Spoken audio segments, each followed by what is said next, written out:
In this video, we are dealing with one of the questions that's come up in a previous webinar, and a lot of these I've just selected because probably didn't have a chance to deal with all the questions, so just following up on the ones that I missed out in the webinar.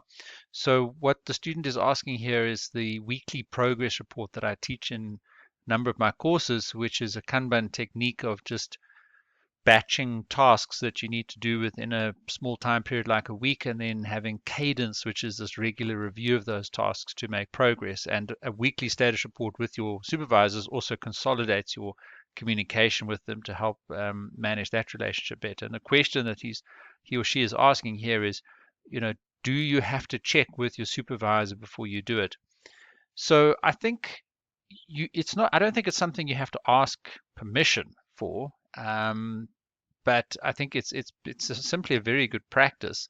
I think it's something that you should suggest as early on as possible, or as soon as you agree to adopt the technique. If you've been through my courses or my webinars or my teaching on this, then mention it to your supervisor that you heard someone talk about it and suggest it and believe that it would be very successful.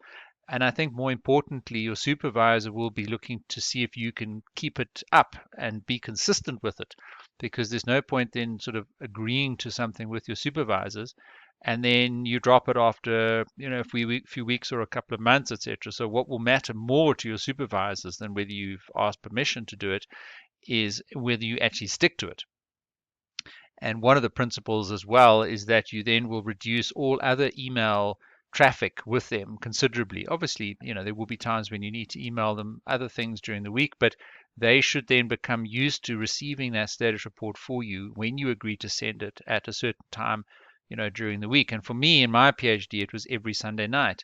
And I sent a status report consistently every week, except maybe a few weeks around Christmas every year. I sent it, even if I had nothing to report, even if I was, or taking a few weeks off, or, if I was away and literally I couldn't, connect anywhere, then I didn't send a report. But I always counted the weeks. So that week would skip that number of the week, which was in the subject. I would, recount that week and then add another one for the next week. So over the lifetime of my PhD, it was about 360 weeks in total. I'd say I probably sent about 350 status reports.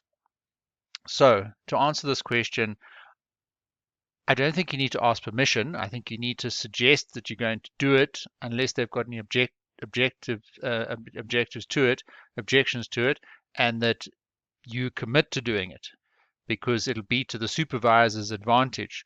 And look, they may want to tweak, what goes into it or what they want to see on a regular basis.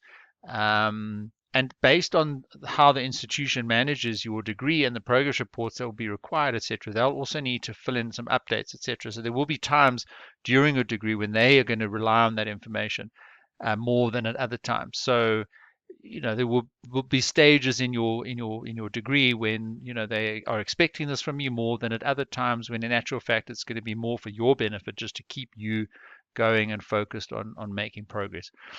So I think, yes, just it's good practice to check, but more importantly, keep it up and prove to your supervisor how valuable it is in keeping you consistent and consolidating your communication with your supervisor.